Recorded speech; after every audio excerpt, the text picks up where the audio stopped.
우리 크게 아멘 합시다. 할렐루야. 네, 우리 옆에 분들하고 함께 인사하겠습니다. 주님을 사모합시다. 예배 시간 늦지 맙시다. 네, 우리가 하나님과의 약속을 얼마나 잘 지키느냐는 주님을 향한 우리의 마음의 태도를 보여주는 것입니다. 그 사람의 예배가 어디서 결정되냐면 예배 시간 전에 결정됩니다. 하나님께 받을 만한 예배 혹은 내가 은혜 받는 예배는 예배 시간 전에 결정됩니다. 여러분들이 하나님과의 약속을 하찮게 여기지 마시고 목숨보다 소중하게 여기시고 이 시간에도 주님의 은혜를 더욱 사모하는 여러분들이 다 되시기를 주님의 이름으로 축원합니다. 제가 알래스카에서 선교 사역할 때 그 알래스카라고 하는 땅덩어리가 굉장히 큰데요. 앵커리지에서도 한 8시간 정도 비행기를 타고 베로라는 지역에 갔습니다. 어느 지역이냐면 땅끝이라고 불리는 곳입니다. 다시 말하면 5대양 6대주가 있는데 그 6대주에서 가장 북쪽에 있는 도시라고 할 수 있습니다. 북극해에 있는 에스키모들이 살고 있는 도시입니다. 그 베로라고 하는 곳에 갔는데 한국 사람이 한 21명 정도가 살고 있었습니다. 참 신기한 일이죠. 한국 사람은 없는 데가 없는데 이분들은 어떤 분들이냐면 미국 본토에서 여러 가지 일들로 실패하신 분들이 대개 알래스카로 오십니다. 네, 알래스카에 제일 먼저 오면 정착하는 곳이 앵커리지라고 하는 가장 큰 도시인데 이곳에서도 실패한 분들은 북쪽에 있는 도시들로 옮겨갑니다. 페어뱅스라든지 여러 가지 도시들이 있어요. 근데 그런 도시들에서조차 실패한 사람들, 그러니까 인생의 막장이라고 할 수 있는 가장 끄트머리, 더 이상 갈 곳이 없는 사람들, 마약 중독자, 가정이 깨진 사람들, 병든 사람들, 또 범죄를 저지르고 도망쳐온 사람들, 여러 가지 종류의 사람들 20몇 명 정도가 그곳에 있었습니다.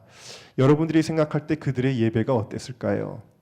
그들은 인생의 실패자들이고 또 범죄 경력이 있는 사람들이고 그리고 어떻게 보면 밑바닥 인생들인데 그들의 예배가 무슨 하나님이 받으실 만한 예배를 드릴까? 여러분들이 그런 생각을 하실지 모르겠습니다.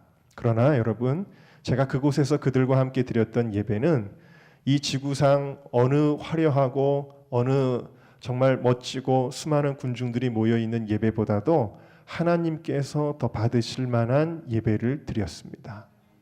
그들의 절박한 마음, 인생에 더 이상 의지할 것이 없는 상황, 더 이상 갈 곳이 없는 낭떠러지 같은 곳에서 그곳에서 주님만을 바라보게 되고 그들이 하나님을 정말 어린아이처럼 영접하고 정말 순수한 마음으로 예배하는 그 모습을 보고 큰 감동을 제가 오히려 받고 돌아온 적이 있습니다. 여러분, 오늘 모세의 이야기를 여러분들과 함께 나누고 있습니다. 모세는 인생의 끄트머리, 끝자락에서 주님을 만난 것입니다. 그는 실패자였고 그는 은둔자였고 사람들에게 나타나지도 않는 그런 자기 자신에 대하여 괴로워하고 정죄하는 그런 인생의 끄트머리에서 떨기나무 불꽃 같은 그 떨기나무 같은 자기의 인생에 임하시는 그 성령님, 우리 지난 시간에 이야기했죠. 작고 초라한 자를 사랑하시는 하나님, 그럼에도 불구하고 고난과 역경 속에서도 보호하시고 인도하시는 그 하나님을 만나게 된 것입니다. 여러분들이 오늘 이 시간에 이 언덕에 이 교회에 어떤 마음으로 나오셨습니까? 그냥 예배 시간이 됐으니까, 그냥 주일이니까, 오늘도 예배 드리는 날이니까 그래도 주일 성수는 해야 내가 신앙인이고 내가 구원받지 않겠나, 이런 여러 가지 마음, 혹은 부모님의 손에 이끌려서 남편이 가자고 해서 아내가 가자고 해서 어떤 마음으로 이 자리에 올라왔는지 저는 알지 못하지만 이 시간 여러분들의 마음이 변화되기를 원합니다. 여러분들의 마음이 내가 인생의 끄트머리에 있다, 나의 인생의 정말 절벽 같은 곳에 이제는 주님밖에는 없다, 이런 마음으로 여러분들이 서실 때에 하나님을 만나는 귀한 은혜가 있다는 것을 믿으시기를 주님의 이름으로 축원합니다. 자, 지난주에 몇 가지 주제를 나눴는데 오늘 네 번째 주제인 것 같습니다. 우리 함께 따라합시다. 이해할 수 없는 일들 속에서 만나는 하나님. 자, 여러분, 나무에 불이 붙었으면 나무는 어떻게 돼야 됩니까? 타야 되죠. 타서 검게 그을리든지 타서 재가 돼서 없어져야 되는데, 이 모세의 눈길을 끌었던 이유는 뭐냐면 불이 붙었는데 나무는 하나도 타지 않는 거예요. 이것은 상식적으로 일어날 수 없는 일이고 모세가 이해할 수 없는 일을 보여주고 있는 것입니다. 이해할 수 없는 일이 벌어지니까 모세가 그것에 마음이 끌려서 가게 된 것이죠. 그래서 그 이해할 수 없는 일의 원인이 뭘까? 저 일은 왜 일어나고 있을까? 하고 그 해답을 얻고 싶었습니다. 그리고 그 해답이 있었는데 그 해답은 하나님이셨습니다. 하나님만이 이해할 수 없는 일의 대답을 알고 계십니다. 아까도 말씀드렸듯이 지난주에 나눴던 대로 작고 초라한 자를 사랑하시는 하나님의 마음을 보여주셨고, 고난과 역경 속에서도 우리가 불에 타지 않도록 보호하시고 인도하시는 그 하나님의 섭리를 그가 깨닫게 되어집니다. 여러분, 오늘 우리들의 인생에 모든 것이 다 납득되는 일들만 있던가요? 이해되는 일들만 있던가요? 아닙니다. 불 붙는 떨기나무가 타지 않는 것처럼 이해할 수 없는 일들을 우리의 인생에 수없이 만나게 되어집니다. 여러분, 그럴 때에 우리에게 답을 주실 수 있는 분은 오직 하나님이십니다. 하나님의 음성을 들어야 되는 순간이라는 사실입니다. 제가 지난주에 그 감리교 신학대학교 아이들 영성 MT를 섬기고 왔는데, 강사로 누가 오셨냐면 우리가 언젠가 영상에서 보았던 케네스 배 선교사님이 오셨습니다. 이분이 북한에 고아원을 세우고 그 고아원 사역을 위해서 거의 300명 가까이 되는 스텝을 데리고 18번을 자기가 인솔해서 들어가셨던 분입니다. 들어갈 때에 전혀 그 북한에서 문제될 만한 행동을 하지 않았고 그런 것들을 아주 각별하게 조심을 시켰습니다. 지도자가 되어 그 스텝의 지도자니까 그 스텝원들에게 끊임없이 강조합니다. 북한에 들어갈 때 이런 물건 가지고 들어가면 안 된다. 이런 말 하면 안 된다. 끊임없이 주의를 주고 당부를 하는 그런 위치에 있던 분이었는데, 18번째에 북한의 고아원 사역을 위해서 들어갔을 때에 이해할 수 없는 일이 벌어집니다. 그게 뭐였냐면, 그렇게 그것을 강조하고 당부했던 분이 컴퓨터를 놓고 갔는데, 호텔에다가 노트북을 놓고 갔는데 어쩐 일인지 가방에 컴퓨터의 외장 하드를 가지고 들어간 겁니다. 자기도 모르게. 자기가 그런 실수하는 사람이 아닌데 그 외장 하드를 가지고 들어가는 바람에 그 외장 하드가 그 검색대에서 발견이 되게 됩니다. 그 외장 하드에는 무엇이 있었냐면 서방 세계에서 북한에 대해서 만든 영상들이 들어 있었고, 그 안에는 그가 선교사의 직분을 가지고 수많은 교회와 또 성도들과 주고받았던 선교 편지의 내용들이 들어 있었습니다. 그래서 그것이 문제가 돼서 이 선교사님이 붙잡히게 됩니다. 그리고 그때부터 취조를 받기 시작합니다. 많은 이야기들이 있는데 제가 생각나는 것만 말씀드리는데, 처음에 취조를 받는데 사람을 그냥 무조건 서 있게 하는 거예요. 여러분, 사람이 한 5분만 똑바로 서 있어도 똑바로 서 있기가 쉽지가 않습니다. 몸이 흔들리고요, 몸이 떨리고 그렇게 되어집니다. 그런데 계속 세워놓는 겁니다. 방 한가운데다 세워놓고 감시 카메라로 감시하면서 조금이라도 움직이면은 들어와가지고 그걸 적발해내는 거예요. 그러니까 참 어려운 일이지 않습니까? 그런데 1시간을 서 있고 2시간을 서 있고 3시간, 4시간, 5시간, 6시간을 똑바로 서 있는데도 이상하게 힘들지가 않더라는 거예요. 왜 힘들지 않을까 이해가 안 되는데, 그런데 갑자기 왼손이 따뜻해지더라는 겁니다. 왼손이 따뜻해져서 왼손을 바라보니까 거기 금가루가 반짝반짝거리더래요. 그러면서 주님의 음성이 그에게 들리는데, 성령님께서 너의 손을 붙잡고 계시다. 성령님께서 너의 발 옆에 계시다. 두려워하지 말아라. 그러면서 그의 마음속에 평안함이 오고 있었습니다. 내가 너와 함께하며 너를 저버리지 않으며 이 일을 통해서 내가 할 일이 있으니 너는 담대하라. 너의 모든 염려를 내게 맡겨라. 내가 너를 돌보리라는 주님의 음성을 듣습니다. 이해할 수 없는 상황 가운데서 그가 첫 번째로 주님의 음성을 듣게 된 것입니다. 그리고 그가 평양으로 이송이 되고 평양에서 또다시 취조를 받고 신문을 받게 되어집니다. 그런데 그에게 적용된 죄목이 무엇이었냐면 국가 전복 음모라고 하는 것이었습니다. 그는 사실 고아원을 돌보고 고아원의 아이들에게 간접적으로 복음을 전하기 위해서 들어가셨던 분인데, 근데 그에게 주어진 그 죄목은 국가 전복 음모라는 거예요. 무슨 군대의 수장도 아닌데 그럴 만한 능력도 없는데 국가 전복 음모죄를 그에게 적용을 합니다. 그러면서 뭐라고 그 죄를 설명을 하냐면 이렇게 이야기하는 거예요. 당신이 이런 사상을 가지고 들어와서 어린아이 하나를 예수쟁이로 만든다는 거예요. 그러면 그 한 사람이 또 10사람의 그 예수쟁이를 만들고 그 10사람의 예수쟁이가 또 100명의 예수쟁이를 만들게 되면 결국 그런 크리스천 바이러스가 북한에 퍼져서 결국 이 나라가 수령님에 대한 믿음을 깨는 일이 되어지고, 그러면 이 나라는 뒤집어지게 되니까 너는 국가 전복 음모죄다, 이렇게 얘기를 하더래요. 그러면서 이 죄는 조선반도에서 6.25 전쟁 이후로 가장 큰 죄이기 때문에 너는 사형 아니면 무기징역이다, 이렇게 이야기를 하더랍니다. 그런데 이 선교사님에게 그 죄목을 설명하는 이야기가 하나님의 음성처럼 들리더라는 거예요. 그렇구나. 한 사람이 변화되면 세상을 변화시킬 수가 있는 것이구나. 하나님이 나를 이곳에 보내신 목적이구나. 그것을 깨닫게 되었다라는 것입니다. 그리고 이제 계속해서 4개월 반 동안의 예심이죠.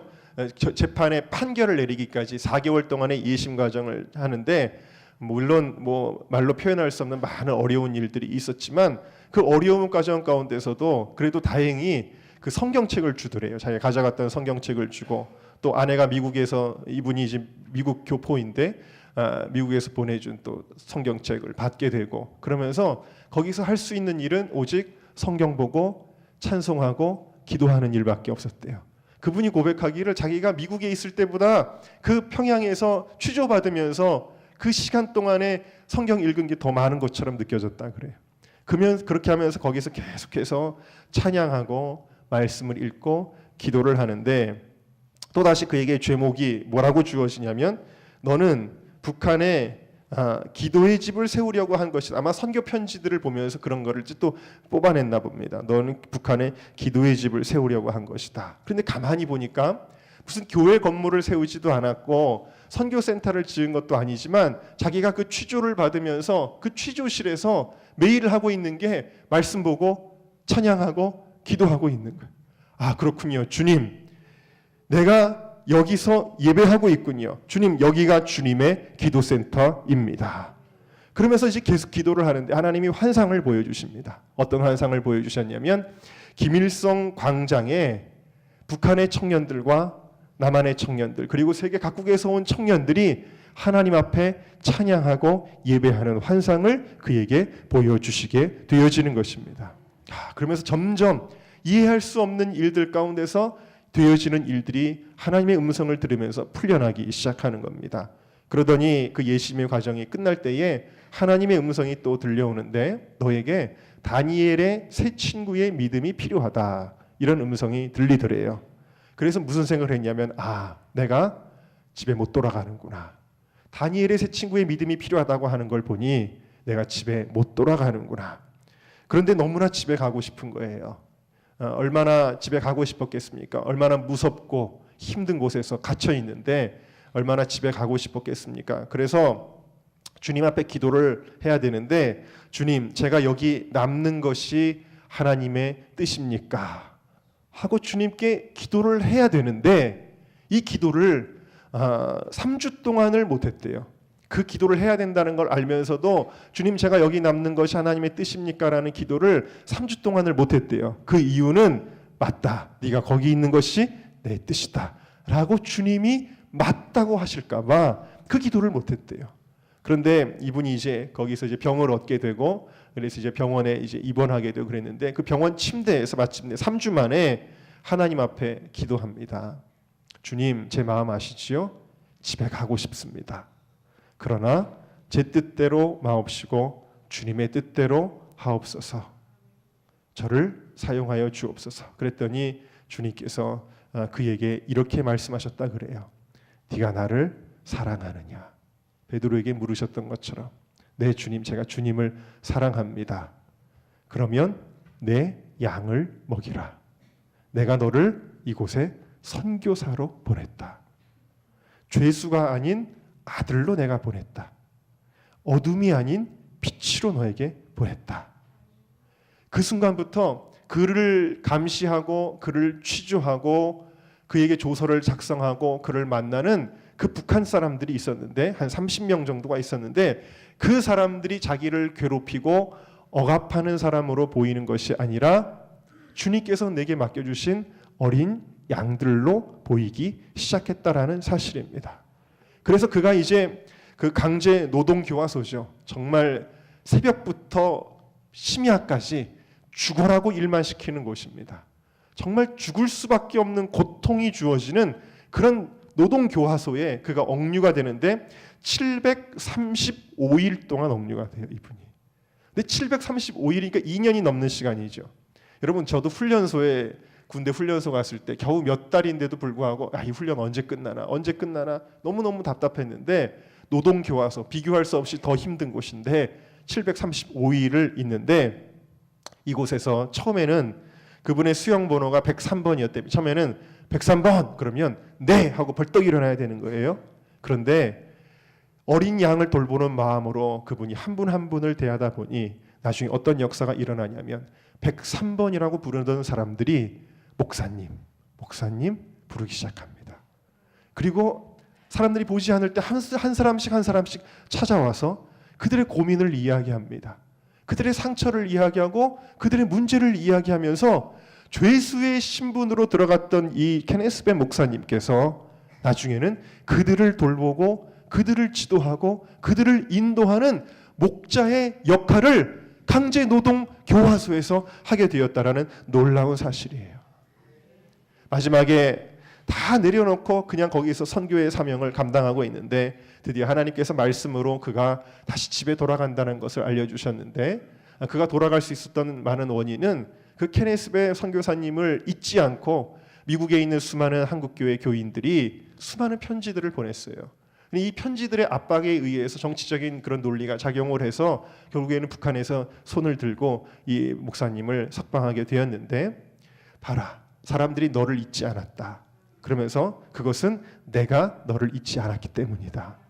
다 잊은 것 같은데 세상과는 완전히 단절된 그곳에서 다 잊은 것 같은 그런 상황인데 내가 너를 잊지 않았듯이 주님께서 마지막에 미국으로 돌아갈 때 내가 너를 잊지 않았듯이 2400만 이 북한의 영혼들을 내가 아직 잊지 않고 있다. 집으로 돌아가 내가 너에게 어떻게 큰 일을 행하였는지를 말하라 그랬어요. 그래서 그분이 지금 북한의 그런 불쌍한 영혼들을 위해서 지금도 이렇게 간증을 하시면서 그 영혼들을 위한 기도와 우리들의 도움을 정말 호소하면서 다니시는 것을 제가 보게 되었습니다. 여러분, 이해할 수 없는 일들이 있을 때에 그냥 이해할 수 없는 일들로 받아들이면 우리의 인생은 절망이 되어집니다. 끝이 되어집니다. 그러나 이해할 수 없는 일들 가운데 해답되시는 주님을 만나면 그리고 그 주님의 음성을 들으면 그러면 우리는 하나님의 더 깊은 은혜와 경륜 가운데 들어가게 되는 것을 여러분들이 믿으시기를 주의 이름으로 축원합니다. 아까 우리 송병주 목사님에 대한 영상을 보았는데 이 목사님이 주님의 음성을 구해도 응답이 없으신 하나님께 절망과 실패를 거듭하면서 하나님께 계속 물었대요. 하나님, 나에게 왜 이러십니까? 왜 말씀이 없으십니까? 왜 나의 고난 중에 말씀이 없으십니까? 그러면서 끊임없이 하나님을 향해서 원망하듯이 기도를 했는데 어느 날 주님의 음성이 들렸습니다. 하나님이 말씀하시기를 십자가를 지고 있기 때문이다 그러셨대요. 무슨 얘기냐면 예수님이 십자가를 지실 때 하나님은 보고 계셨지만 그 예수님의 십자가의 그 사명을 완수해야 하기 때문에 주님은 말없이 그 고통을 바라보고만 계셨다는 것입니다.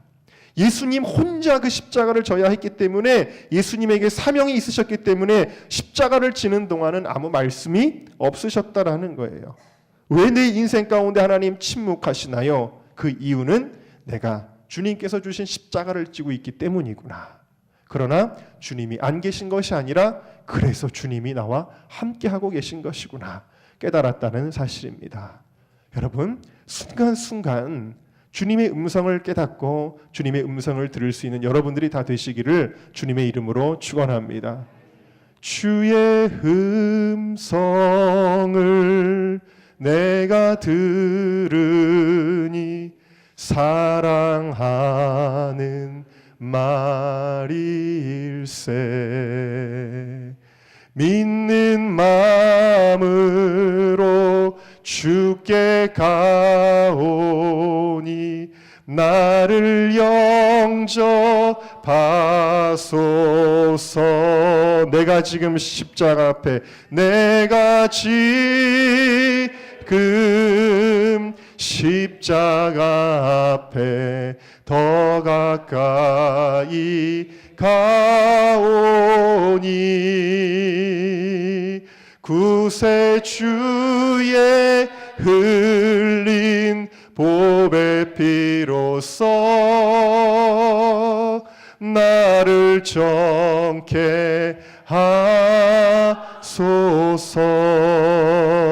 할렐루야. 우리 마지막으로 함께 따라하겠습니다. 사모함으로 만나는 은혜. 언젠가 제가 여러분들에게 저희 형님 교회에 그 청년들이 여러 분 전도하는 영상을 보여드렸죠. 그때 한 청년이 앞에 나와서 복음을 선포하다가 그 은혜가 복받쳐서 막 눈물을 흘리면서 외쳤던 그 청년의 모습을 여러분들이 기억하실 거예요. 보여드린 지 얼마 안 됐으니까. 그 청년의 이름이 제가 성은 모르겠어요. 원화라고 하는 청년입니다. 근데 그 청년이 저에게도 굉장히 인상이 깊었어요. 왜 그러냐면 제가 형님 교회를 가끔씩 방문하면 그냥 어디선가 기도하고 있는 청년이에요. 그리고 집회를 할 때도 보면 딱 보여요. 여러분 아세요? 이 강단 위에서 여러분들 이렇게 보면은 여러분들이 다 눈에 들어와요. 다 눈에 들어오는데 단순히 누가 조는가, 누가 딴 생각하는가 그것만 보이는 게 아니라 누가 지금 사모하는가가 보여요. 그 사모하는가가 보이는데 그 사모하는 사람에게는 하나님의 은혜가 막 블랙홀처럼 빨려 들어가는 겁니다. 사모하는 영혼이에요. 제가 보니까 얼마나 사모하는지 모르는데 어느 날 철야 예배 때 말씀을 듣는데 이 학생이 건국대학교를 다니는 학생입니다. 그런데 말씀 중에 건대사거리에서 거기 가장 번화한 거리인데 목탁을 두드리며 불교를 전도하는 사람이 있는데 그곳에 그런 목탁 소리가 아니라 찬양이 울리면 얼마나 좋겠습니까 하는 말씀을 듣는데 그 말씀이 다른 사람에게는 그냥 스쳐 지나가는 말씀이었는지 모르는데 이 청년에게는 가슴에 확 와닿는 거예요. 그러면서 영적으로 감동이 되어 결단이 되더래요. 그 말씀을 듣고 예배를 마친 후에 그 늦은 시간에 건대사거리의 모퉁이에 섭니다. 가서 찬양을 부르는 거예요. 늦은 밤입니다. 그 우리가 흔히 이야기하는 불금이에요. 불금. 술 취한 사람들이 흥청망청 다니고 고성방가를 하고 그리고 쾌락에 물든 사람들이 그런 수많은 청년들이 막 활락가가 되어 있는 그런 곳인데 사람들이 지나다니는 거리에 조그마한 여자 청년이 혼자 찬양을 부르기로 결심을 합니다. 창피한 마음이 들기도 하고 망설이기도 했지만 찬양하고 싶은 마음이 더 컸기 때문에 찬양을 부르기 시작합니다. 5분만 불러도 창피할 수 있잖아요. 그런데 10분을 부르고 30분을 부르고 1시간을 부르고 2시간을 그 자리에 서서 찬양을 부릅니다. 그런데 하나님께서는 그 학생의 마음속에 창피함을 주시는 것이 아니라 그 어느 곳에서 예배하고 찬양할 때보다도 더 큰 하나님의 기쁨과 평안함이 임하였다라고 그렇게 고백을 하였습니다. 여러분 누가 알아주지 않아도 하나님은 보시는 거예요. 무엇을 보신 거예요? 사모하는 마음을 보시는 거예요. 오늘 말씀을 보면은 떨기나무가 어찌하여 타지 아니하는고 하면서 그것에 대하여 관심하고 그것에 마음이 이끌려 나아가는 모세의 모습은 항상 사모하는 마음이 있었던 모세의 삶을 상징적으로 보여주는 거예요. 그는 왕자입니다. 왕자로 태어났습니다. 태어난 건 아니지만 왕자로 컸습니다. 부귀, 영화, 권력, 명예 이 모든 것을 다 가지고 있는데 뭐가 아쉬워요? 그러나 그것으로 그의 인생에 만족함을 누리지를 않았어요. 부와 명예와 즐거움과 편안함은 그의 인생에 아무런 의미가 없었어요.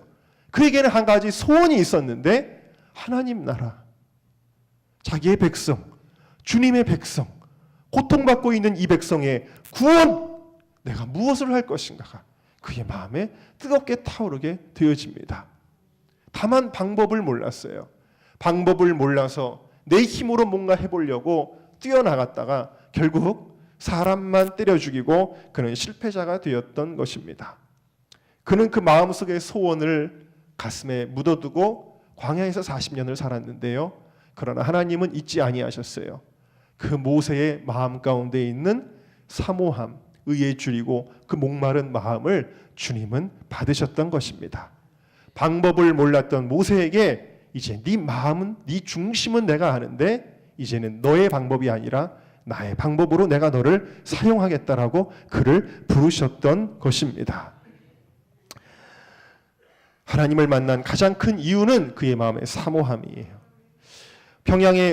평양 음대 그리고 러시아 차이코프스키 음악원을 졸업한 북한에서만 알아주는 것이 아니라 세계적으로 알아주는 바이올리니스트 정요한 교수라는 분이 계십니다. 이분이 세계 콩쿠르에서 입상을 여러 번 했고요. 8년 동안 북한의 최고 악단이라고 할 수 있는 김정일 전용 악단 단장을 했고 평양음악대학의 교수로 재직을 했는데 이분이 모든 걸 다 버리고 이 모든 지위와 명예를 다 버리고 탈북을 했어요. 근데 이분이 탈북한 이유가 뭐냐고 물으니까 이분은 먹고 살기 위해서, 다른 그런 이유가 아니라 이분의 대답은 하나예요. 예수 믿고 싶어서, 예수님 만나고 싶, 예수님 찬양하고 싶어서. 그게 이유였습니다. 무슨 얘기냐 하면 이분이 동유럽에 교환 교수로 가 있을 때 일입니다. 한 유럽인 교수가 그에게 전도를 했는데 처음에는 거절하고 듣질 않았어요. 관심을 갖지 않았어요. 그런데 어느 날 교회 나가라는 말을 딱 듣는데 이상하게 그날따라 마음에 확 부딪혀 옵니다. 그러면서 그날의 마음 문이 열리면서 자기도 모르게 평생 동안 숨겨왔던 그 정요한 교수의 스토리를 이야기합니다. 이분의 본명은 모르겠습니다. 남한에 와서 지은 이름이니까. 자기의 이야기를 하는데 사실은 우리 할아버지가 기독교 장로님이셨습니다. 장로님이셨는데 어렸을 때 자기를 무릎에 앉혀놓고 기도해 주시던 분입니다. 그런데 장로라는 이유로, 신앙을 가진 이유로 평양에서 추방이 돼서 지방에서 온갖 핍박을 받다가 돌아가셨습니다. 자기의 이야기를 하는 거예요. 할아버지의 이야기를 하게 된 것입니다. 근데 할아버지가 믿었던 그 기독교, 교회를 믿으라고 하니까 그것이 연결이 되면서 갑자기 마음이 열리기 시작하더라는 거예요. 우리 반주자가 우리 교회에 그냥 공고 보고 왔는데 아버지가 은정교회에서 옛날에 세례 받으셨대요. 모르고 왔는데 우연일 수도 있습니다만 하나님의 섭리일 거라고 저는 믿습니다. 근데 어쨌든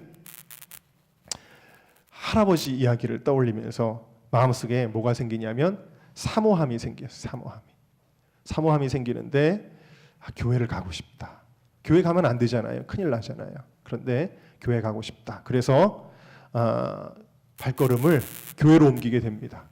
교회를 갔는데 교회 문 앞에서, 여러분 새신자가 교회 들어가는 게 얼마나 어색하겠습니까? 더더군다나 이 사람은 북한의 감시를 피해서 왔는데요. 교회 문 앞에서 잠깐 망설이는데 그 교회 문 바깥으로 찬송 소리가 들리는 거예요. 찬송 소리가 들리니까 자기도 모르게 그 찬송 소리에 이끌려서 그냥 들어갔습니다.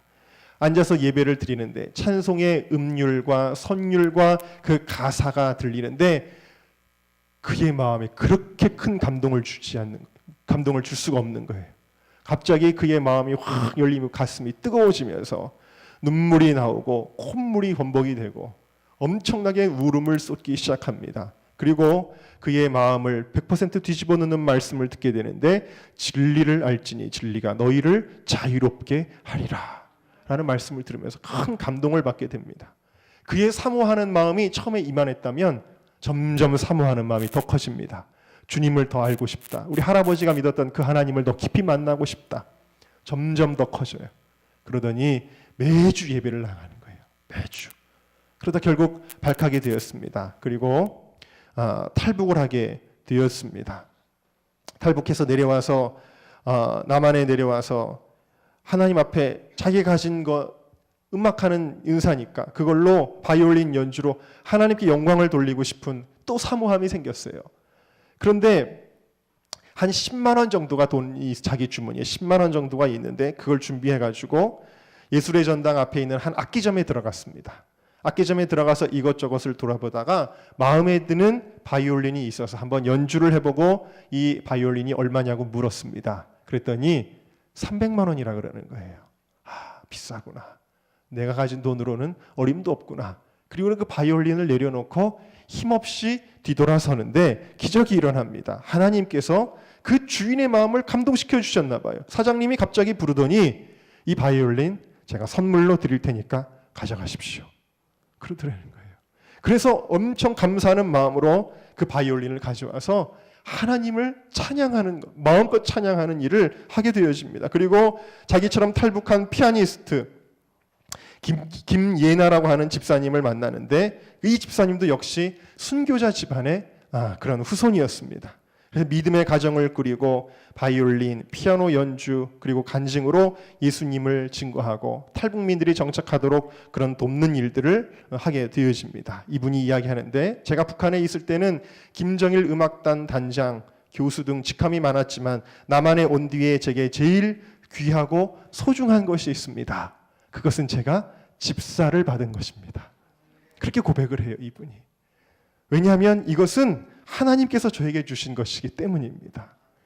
여러분, 이런 사모하는 마음, 하나님 얼마나 기뻐하시겠습니까? 처음에는 설교를 듣는데 목사님이 기뻐하라, 항상 기뻐하라 그러니까 이것도 북한식인가? 기뻐하는 것도 명령을 하네? 그러면서 그것이 이해가 되지 않았는데 회개하면서 기도를 하니까 감사 기도가 나오더래요. 내가 얼마나 하나님의 은혜를 많이 받았는가. 그러면서 이분이 항상 감사하는 마음으로, 은혜를 사모하는 마음으로 사역을 하고 있습니다. 여러분, 하나님을 만나는 것은 무엇으로 가능합니까? 여러분, 불교 다니는 사람들은요 그렇게 얘기를 해요. 제가 어제도 어느 불교 다니는 가정의 이야기를 들었는데 그분들이 불교를 믿는 이유가 있대요. 그게 뭐냐면 100번 절하는 거 뭐라 그러죠? 100번 이렇게 절하는 거. 100번 절하고 나서 뭐가 잘 됐대요. 그러니까 이거는 믿어야 되는 걸로 생각을 하는 거예요. 세상 사람들은 어떤 신적인 도움을 얻기 위해서 내가 뭘 해야 된다고 생각을 해요. 내가 고행을 하든지 착한 일을 하든지 아니면 사이비 교주들에게 헌금을 갖다가 막 바치든지 내가 뭘 했기 때문에, 내가 윤리 도덕적으로 깨끗했기 때문에, 내가 열심으로 신을 찾았기 때문에, 이런 식으로 그들이 섬기는 신이 있지도 않은 우상이지만 어쨌든 간에 그런 식으로 생각을 하죠. 그러나 여러분, 하나님을 만나는 것은 하나님의 은혜로 됩니다. 우리가 하는 일이 없어요. 자격이 없어요. 제가 어제 어느 설교를 듣다가 크게 깨달은 게 있습니다. 여러분, 주님께서 우리를 택하실 때에 어떻게 택하셨냐면 성경에 뭐라고 기록되어 있냐면 창세전에 그리스도 안에서 너희를 택하셨다 그랬어요. 여러분 믿으십니까? 창세전에 여러분을 택하셨다라는 거는 그럼 뭐예요? 여러분들의 자격을 보셨다라는 거예요? 여러분들의 행위를 보셨다라는 거예요? 너 그만하면 훌륭하게 하는구나. 네가 그만하면 노력하는구나. 하나님이 그걸 보신 거예요? 아닙니다. 창세전에 우리를 택하셨다라는 건 뭐예요? 이미 하나님의 은혜로 우리를 선택하셨다라는 사실이에요. 하나님을 만나는 거는요, 은혜입니다. 우리의 공로를 앞세우는 순간 오히려 하나님을 만나지를 못해요. 왜? 우리의 공로인 줄 아니까. 우리가 자랑하니까 하나님 우리 만날 수 없어요. 100% 하나님의 은혜예요. 그러면 우리가 할 일이 없는가? 아니에요. 100% 하나님의 은혜이지만 우리가 할 일이 하나가 있습니다. 그게 뭔지 아세요? 주님을 사모하는 것입니다. 제가 학교를 다닐 때 학교를 가장 늦게 갔다 가장 빨리 나오는 학생 중에 한 명이었습니다. 왜냐하면 제가 너무 불성실한 사람이었기 때문이 물론 제가 성실하진 못했을 거예요. 그러나 그 중에 한 가지 이유는 학교에서 가르치는 신학의 내용이 너무 잘못됐다는 것을 뼈저리게 느꼈기 때문입니다. 학교에서 가르치는 이런 내용들이 너무 잘못됐구나. 그래서 학교에 취미가 없었어요. 그래서 제가 학교를 되게 싫어하는 줄 알았습니다. 그런데 마음 한켠에는 늘 어떤 마음이 있었냐면 학교가 변해야 되는데, 감리교 신학대학교 미래의 목회자들을 키워내는 이 학교가 변해야 교회가 변하고 한국 사회가 변할 텐데 하는 안타까운 마음이 있었어요. 그래서 제가 어떻게 해야 되는지라고 제가 나름대로 생각을 했냐면, 내가 미국에 가서 유학을 하고 박사 학위를 받아야 되겠다. 그래서 그 학위를 가지고 학교 현장에도 내가 들어가서 아이들을 변화시켜야 되겠다라는 마음을 당연히 먹었습니다. 그런데 여러분들에게도 말씀드렸듯이 제가 유학 가는 길을 내려놨어요. 아버님께서 그때 IMF가 터지면서 네가 유학을 가면 성도들이 얼마나 상처를 받겠느냐 말씀하셔서 부모님 말씀에 순종하는 마음으로 유학의 계획들을 다 내려놨어요.